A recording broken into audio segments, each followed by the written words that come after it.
grand bonjour à toutes et tous. Lors de l'écriture de mon livre Révolution, je me suis posé la question de savoir comment rendre accessible la compréhension du rapport qu'entretiennent notre part consciente et notre part inconsciente. M'est alors venue l'idée poétique de les manifester sous la forme de deux personnages que j'allais nommer l'homme du jour et la femme de la nuit. Découvrons dès maintenant ensemble ce couple plus que fascinant.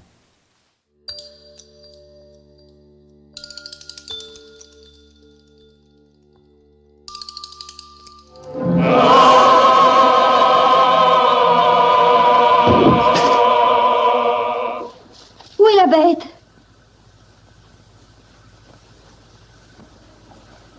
La bête n'est plus, c'était moi, Belle. Mes parents ne croyaient pas aux fées, elles les ont punis en ma personne. Je ne pouvais être sauvé que par un regard d'amour. De pareils prodiges sont-ils possibles? Nous en sommes la preuve. L'amour peut faire qu'un homme devienne bête. L'amour peut faire aussi qu'un homme laid devienne beau. Oui, je vous l'accorde, ces images semblent un petit peu datées, elles datent de 1946. La Belle et la Bête s'inspire en fait d'un conte d'Apulée datant du IIe siècle. Ce conte s'appelait Amour et Psyché, tout un programme. J'ai trouvé que cette Belle et cette Bête manifestaient merveilleusement bien mon homme du jour et ma femme de la nuit. Mais en y réfléchissant, j'aurais pu prendre n'importe quel conte dans lequel il y a un prince et une princesse, n'importe quelle histoire avec un roi et une reine, car ils sont mon homme du jour et ma femme de la nuit. Toutes les civilisations de par le monde depuis la nuit des temps nous parlent de ce couple. Allons en Égypte et nous trouverons Nout et Geb. Regardons en Inde et observons Shiva et Parvati qui donneront naissance au dieu Ganesh. Sans parler de la mythologie grecque et de ses dizaines d'exemples, on peut simplement peut-être citer Orphée et Eurydice. En Chine, ne nous parlons-t-on pas de deux principes masculins et féminins nommés Yin et Yang dans le Tao? Et si on revient plus simplement à notre propre mythe fondateur, ne nous parle-t-on pas d'un certain Adam et de sa part Ève? Je dis bien sa part car certaines traductions peuvent changer bien des choses. Encore dans un autre texte, cette fois plus récent, ne trouve-t-on pas un homme charpentier de son état qui s'unira à une femme d'une haute lignée spirituelle et qui ensemble donneront naissance, quelque part dans une étable, à un enfant qui allait peut-être changer l'ensemble de notre civilisation? La liste pourrait être interminable tant le sujet semble universel, car l'homme du jour et la femme de la nuit nous parlent de la plus belle, la plus noble et la plus profonde histoire qui soit, celle qui nous conduit aux origines des origines de l'amour même. C'est cet amour qui change les bêtes en rois et les soubrettes en reines, car il leur rappelle la noblesse de leur cœur. De leur union naîtront, sinon des sauveurs, des solutions toujours neuves, ramenant indubitablement la paix et l'harmonie dans le royaume. Bref, comprenons-le bien, cet amour-là peut changer littéralement notre propre monde et par voie de conséquence, et j'en suis persuadé, le monde tout entier. Mais qu'est-ce qui a pu pousser tous ces conteurs, ces troubadours, ces prophètes, ces poètes à nous conter depuis la nuit des temps toujours cette même histoire? Quels trésors ont-ils su trouver en eux? Pourquoi ont-ils mis dans leur œuvre une telle verve, une telle ferveur et tant d'énergie pour nous les partager?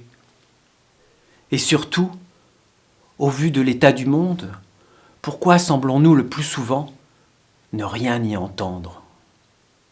Si cet amour uni et réuni dans les histoires, alors pourquoi faut-il que le réel se retrouve si souvent dans tant de conflits et de séparations? Pour échafauder un début de réponse à cette question, il nous faudra regarder la lune et le ciel tout entier, bien plus que le doigt qui les montre. Observons de plus près nos deux protagonistes et regardons ce qu'ils pourraient bien nous révéler. La bête, notre homme du jour, représente notre part concrète, pragmatique, rationnelle, indispensable et emplie de qualité, mais qui, coupée de sa belle, aurait tendance à se maintenir à un niveau binaire, pragmatique, animal, mais dans le sens peut-être le plus péjoratif du terme.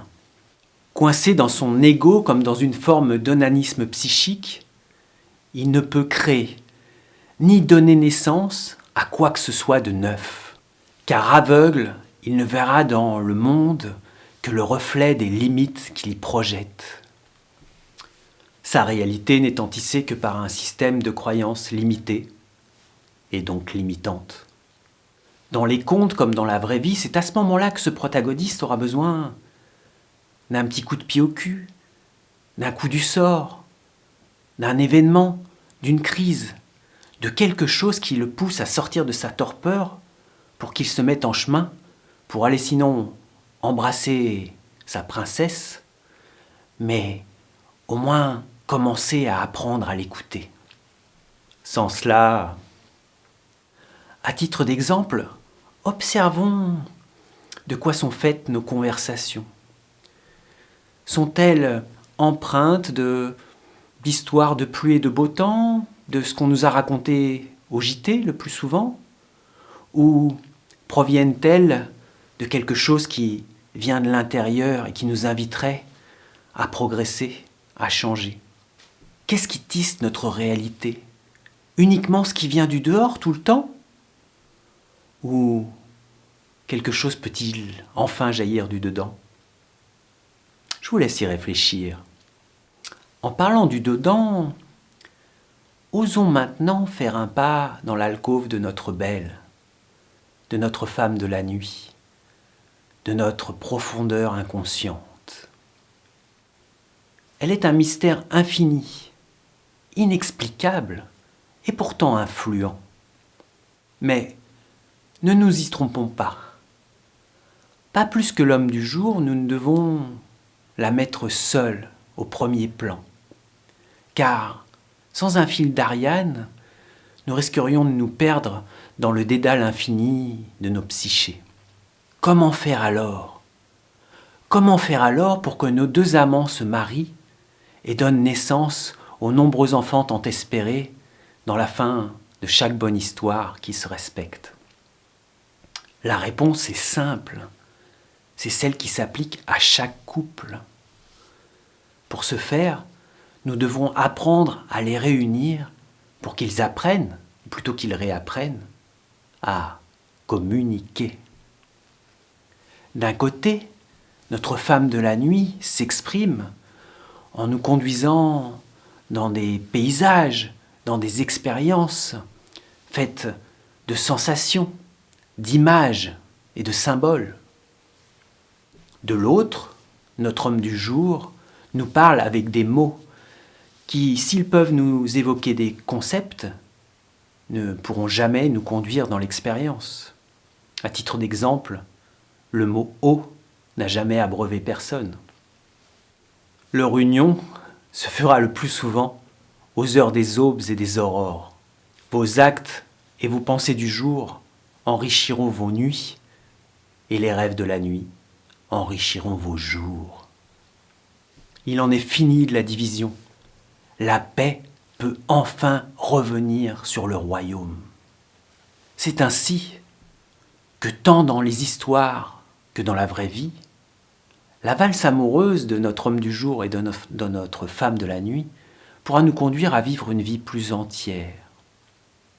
Une vie non seulement imaginée, mais bel et bien enfin vécu. Je vous remercie de votre attention, vraiment.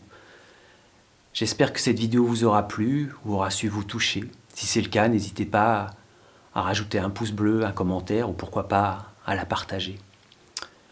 En attendant d'avoir la joie de vous retrouver, je vous souhaite une douce valse entre votre homme du jour et votre femme de la nuit. Puisse-t-il vous donner de nombreux enfants. À très bientôt. Ciao.